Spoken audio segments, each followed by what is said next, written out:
அன்பான மக்களே, கர்த்தருக்கு ஸ்தோத்திரம். நான் அருண் பி.எஸ். மதகி.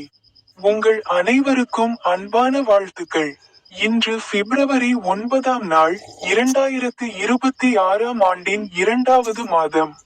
ஜார்க்கண்டின் ராஞ்சி மாவட்டத்தில் உள்ள ஜம்கை கிராமத்தில் உள்ள லெவின்ஸ் தேவாலயத்தில் நான் அனைவருடனும் இருக்கிறேன்.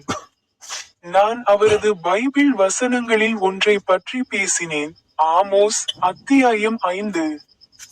வசனம் 14இல் அவர் கூறினார், மக்களே, நீங்கள் வாழ தீமையை அல்ல, நன்மையை தேடுங்கள், மேலும் நீங்கள் சொல்வது உண்மையாக இருக்க வேண்டும். சேனைகளின் தேவனாகிய கர்த்தர் உங்களுடன் இருக்கிறார். உங்கள் அனைவருக்கும் அன்பான வாழ்த்துக்கள். மேலும் எனது யூடியூப் சேனலில் உள்ள ஸ்வைப் பொத்தானை கிளிக் செய்ய மறக்காதீர்கள்.